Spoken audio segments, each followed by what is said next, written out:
Welcome, family. Welcome back to Path to Grace. We are here with another episode. Have you ever asked yourself, what is my purpose? Why am I here? What has God called me to do? If so, you're not alone. I used to be one of these people. Okay. So my goal today is to help you understand your purpose and your calling. It's to actually I want you to be able to make a difference between your calling and your purpose, if that makes sense. Okay. So in today's episode, we will dive into the journey of discovering your calling. I want you to know exactly how to discover your calling, how to know exactly what God has called you to do, because that is very important. So we will explore how to recognize the spiritual gift, like the things that God has put in you, the thing that God gave you for his purpose, for his glory, that he wants you to use. This is what we're going to talk about. So we will explore how to recognize your spiritual gift, the gift that God has given to you, how your passion, that's literally the part that I love the most about today's episode. How your passions can be a sign of your purpose, like the things that you love doing. And then this is literally what God has gifted you with, and he's going to use this gift, okay, for his purpose, okay, and why his timing is essential. While we're trying to discover, our calling, our purpose, we are trying also to understand God's timing. I don't really like God's timing because sometimes God's timing is sooner than we think, and it's later than we think. So if you ever feel uncertain about your life, you ever feel uncertain about your calling, take heart. The moment you obey, the only thing that God needs is obedience. Obey, take heart, and he has a plan for your life. And if you allow him to, he will fulfill his purpose, his divine purpose, his plan, his calling through your life. Don't try to figure everything out by yourself. Through prayer and action, God will literally make you the person that he wants you to be. So today, we are going to work together. At the end of today's episode, you should be able to know exactly what God has called you to do. Or if not, you will be able to understand, or you will be on the path to know exactly what God has called you to do. Okay, so let's get right into it. So let's try to understand the difference between calling and purpose. Your purpose is the general reason why God created us. So if you look at Isaiah 43 verse 7, it says, "Everyone who is called by my name, whom I created for my glory." So what do you understand? I personally understand that I was created for the glory of God. Okay? Everyone who is called by my name, whom I created for my glory, whom I formed and made. So according to Isaiah 43 verse 7, I was created for the glory of God. And the second reason why we were created is to spread the gospel. So if you look at Matthew 28, the Great Commission, verse 19 to 20. Therefore, no, let's go to verse 18 first. Then Jesus came to them, to the disciple, and said, "All authority in heaven and on earth has been given to me. Therefore, go and make disciples of all nations, baptizing them in the name of the Father and of the Son and of the Holy Spirit, teaching them to obey everything I have commanded you. And surely I am with you always to the very end of age." So we were created to spread the gospel. The first reason why we were created is to glorify God, according to Isaiah 43 verse 7. And the second reason why we were created is to spread the gospel. So these are part of our purpose. So our purpose is the reason why we were created. Based on these scriptures, Isaiah 43 verse 7 and the Great Commission, Matthew 28 verse 19 and 20, we came to the conclusion that we are created My purpose is your purpose. We have the same purpose. So we were created to glorify God. We were created to spread the gospel. We were created to serve other people. We were created to live a life of love and service. Okay? So the difference now between purpose and calling is purpose is a general reason God created every single human being. Every single human being, we are created to glorify God. I am created to glorify God and spread the gospel.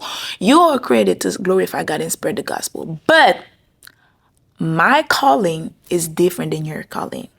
Calling is more specific. It's the unique role God has designed for you in His plan. Your calling may involve ministry, leadership, healthcare, teaching, business, or any field where you can serve Him. That's the reason why Moses' calling was different than Joseph's calling. Joseph's calling was completely different than Esther's calling. Esther's calling was completely different than Mary's calling, if that makes sense. Because we have the same purpose, but we do not have the same calling. So, you're probably wondering, how do I identify my spiritual gift? Because your spiritual gift will allow you to fulfill your calling. Okay? God equips us with unique gifts to fulfill our calling.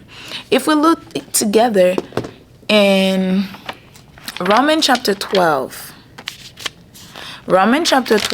verse 6 to 12, it says, we have different gifts according to the grace given to each of us.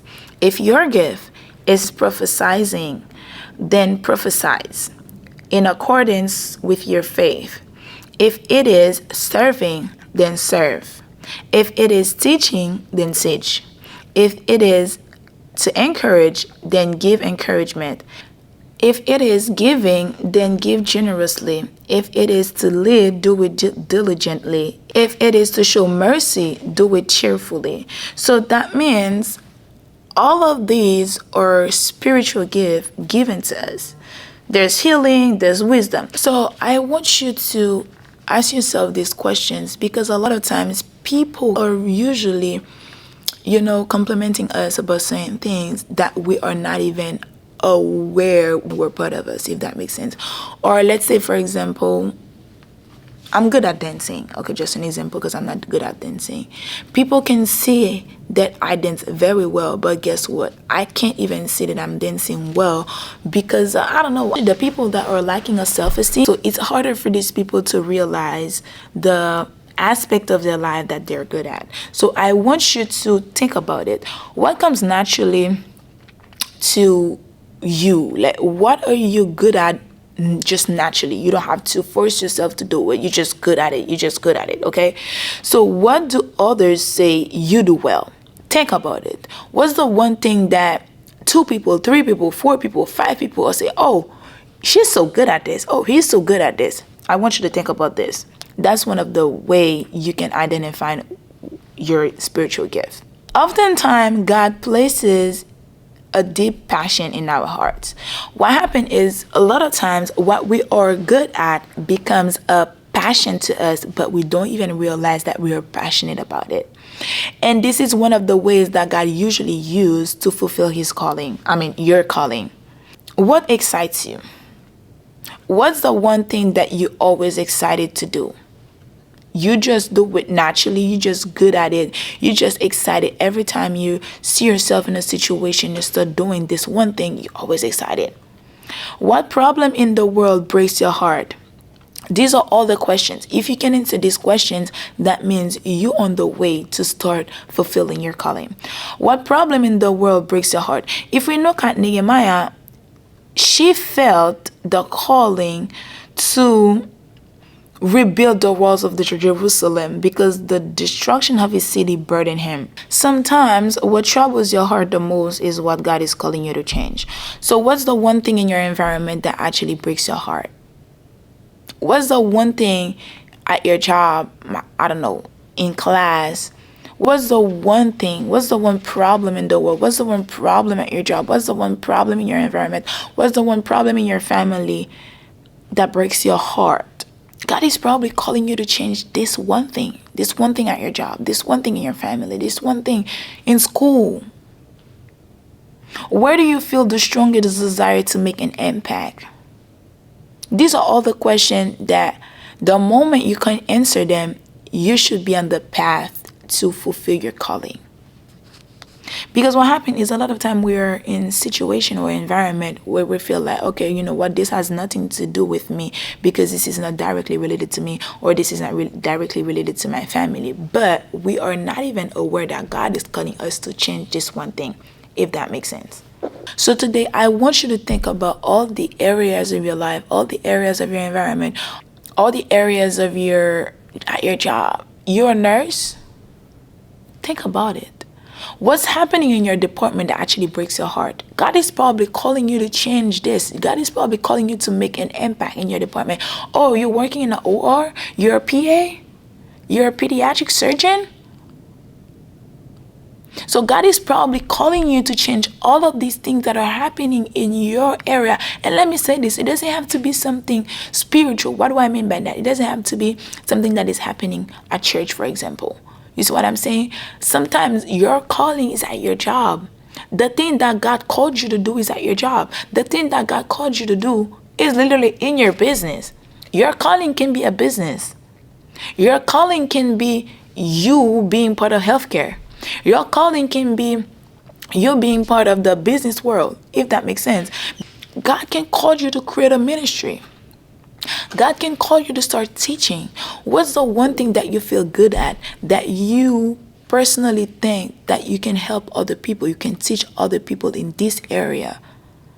I've seen, people doing courses, where you can actually purchase a course. That's actually a good thing. If you feel like you're really good at it, then teach other people, show other people how to do it. If you're good at basketball, show other people how to do it. This can be your calling. What are you good at? How can you serve other people? Find the one thing that you're good at and use it to serve other people. That's how you can fulfill your calling. And the moment you start recognizing your passion, I want you to start taking action. Start serving your community. The one thing that you feel like you're good at, start serving your community. Sometimes God can use your calling to help you make money, but not all the time. Not all the time. Not all the time. Not all the time. Not all the time. Trust me, not all the time. And the primary reason God will fulfill your calling is not for you to make money. It's for you to fulfill His calling. It's for His glory. In both your purpose and your calling, God should be able to be glorified. Okay? Because God will never call you to do something that He cannot be part of. But let's say, for example, God called you to start a business. You're going to make money out of it. But the main reason God will call you to start the business is not for you to make money. It's for you to glorify Him through your business, if that makes sense. Take action. Start serving in your community. Volunteer in areas that align with your interests. Seek mentorship. That's one thing that I'm currently practicing a lot. I want to have a show. I want to have a successful podcast. What do you think I do? I follow the people that actually have a successful show, the people that are great speakers. I'm not a great speaker yet. I'm not a good speaker yet. I want to be a good public speaker. So what do you think I do? I listen to great public speakers. I try to find a mentor. I try to find people that are in the same field as me. So what do you think I do when I wake up in the morning? I listen to Sarah Jakes. I listen to Priscilla. I listen to Marion Golden, because I know that these people, they are already successful. I have to follow their path. I need a mentor. You need a mentor. Just because you're good at it doesn't make you perfect at it. You're good at what you're doing.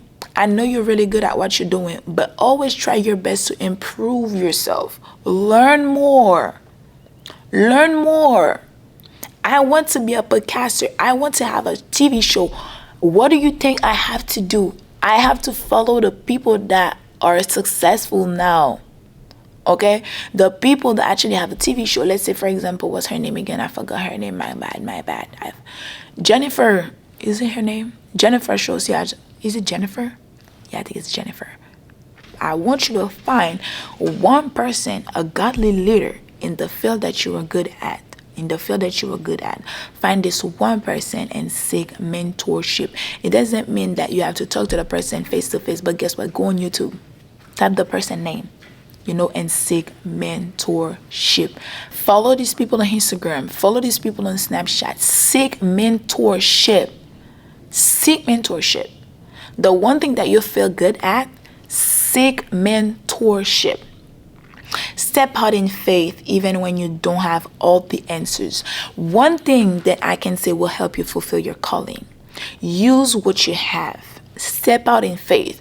Do not wait for you to have all the things that you need. Trust me, you will never do. Use the minimum. Use the smallest equipment that you have. As for now, I'm recording only with a camera and a mic. Okay? Is this all I need? No. But guess what? I'm going to use the smallest equipment that I have. I'm going to use the smallest resources that I have to help me start fulfilling my purpose. Not purpose, my calling, if that makes sense. Do not wait for you to have everything that you need, because you will never have everything that you need. You will never have everything that you need.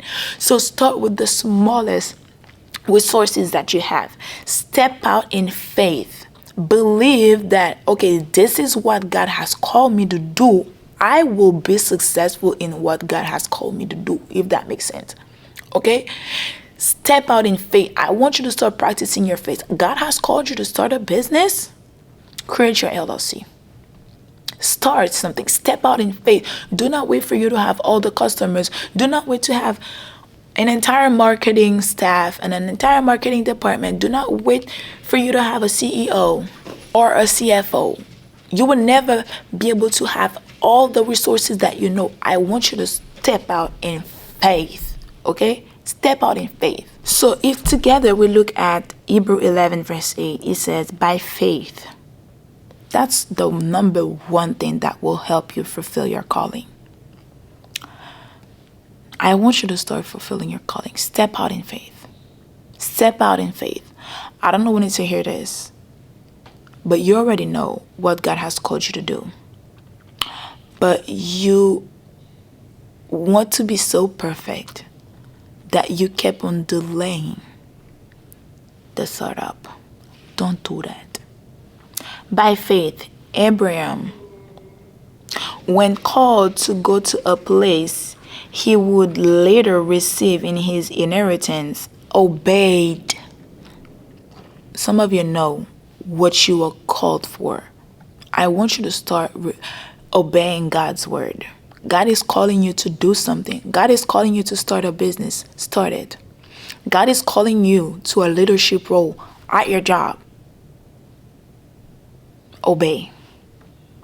It says, in his inheritance, obeyed and went. Not only Abraham obeyed, but he took action. God is calling you to do something. I want you to start obeying, and I want you to go and start doing what God actually called you to do. Even though he didn't know where he was going. By faith, he made, verse 9, by faith, he made his home in the promised land like a stranger in the foreign country. He lived in tent, as did Isaac and Jacob, who were heirs with him of the same promise. You need to obey. Pray, ask God, oh Lord, what are you, if you feel like you're confused, because I was at a certain time of my life, I was confused. I didn't know what God really called me to do until, last year or this year, beginning this year. If you feel like you're confused, just pray, God, what do you call me to do? already know what my purpose is. My purpose is to glorify you. I want to glorify you. I want to be obedient. But please confirm. Give me a confirmation. Pray. Ask God, oh Lord, what do you call me to do? What do you want me to do? And the moment you have the answer, start obeying God's word. God asks you to go and start this business. You better get up and start this business.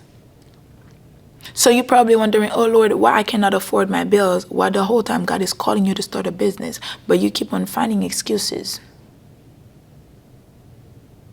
You're still looking for excuses. Lord, I don't have a space. Lord, I don't have this. I don't have that. But guess what? You have all the resources that you need to start. You don't have a marketing team yet, but guess what? You have a business name. So start with something. God will never call you to do something if he knows that you do not have the smallest resources that you need. Abraham obeyed and he went. Abraham obeyed and he took action. I want you to step out in faith, obey God's word, and take action. Go and start what God is currently calling you to do. I don't know what this is for. God is currently calling you to do something very specific. A lot of people are successful. Let me say this. A lot of people are wealthy. Wealthy and successful. Let's say successful. But for me, success is literally fulfilling God's calling over my life. That's what I personally call success. But the reason why I said success, and I quote success, is because in the world, we tend sometimes to see successful people as rich people, wealthy people. That's the reason why I do not really like using the word successful for people that I do not really know. You can be wealthy, you can be rich, but are you successful? I do not know. That's my personal definition of success. I know success has other definitions based on dictionary, Google, stuff like that. But my personal definition of success is somebody that is fulfilling God's calling over his life or her life, if that makes sense. Okay? But I have a few advice for you. Trust God's timing. It will not be easy. Trust me, it will not be easy. But God is with you.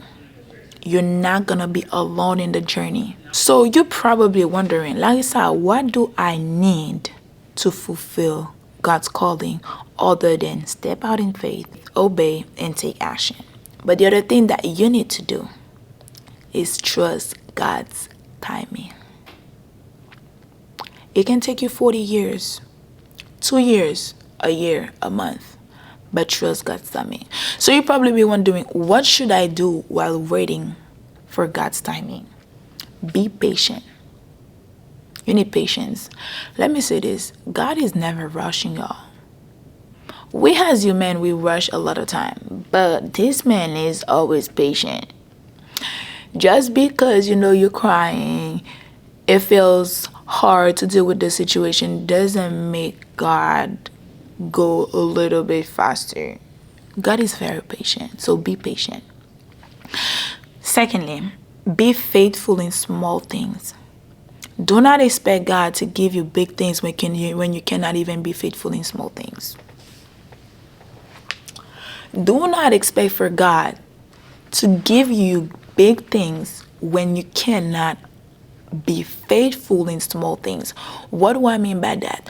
Do not expect for God to make you a multi-billionaire when you cannot afford to deal with $100K a year.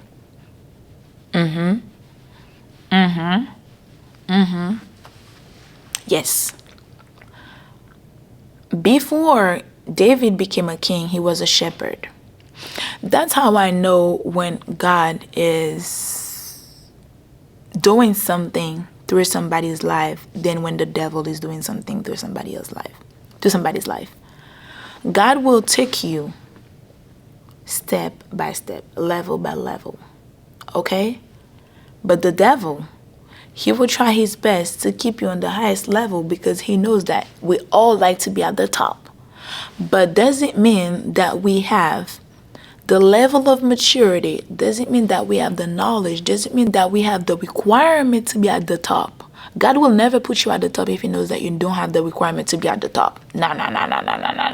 David was a shepherd, but while he was the shepherd, God was giving him the skills to be the king one day. Before God elevates you, He will give you the knowledge that you need for the elevation. Not only that, He will give you the humility that you need. That's the reason why, that's the problem with the world that we are living in right now. A lot of people are at the top, but they do not know how to stay at the top because they don't have the requirements for the top. They were not equipped for the top. When God is taking you to the top, He will equip you for the top. He will equip you for your top. Baby, when you get to the top, you will know how to stay and maintain the top. But the world, these people, they are at the top. They are at the top for a very small amount of time, and they do not know how to stay at the top because they are not equipped for the top. But when God called His servant to be at the top, trust me, He will take this person at the bottom first, and He will do it step by step, step by step, step by step. Level 1, level 2, level 3. At all of this level, you will be equipped for this level. It will teach you how to understand other people when you're lacking of food, when you're lacking of money, when you're lacking of knowledge, how to treat other people. The third thing, do not compare your journey to other people's journey. That's one thing that I'm trying to practice lately. I'm trying to not compare myself to other people, especially these people that been probably in the field, in their journey for probably 30 years, 40 years, and here I am now, just starting. Or you really think that I don't want to be like them?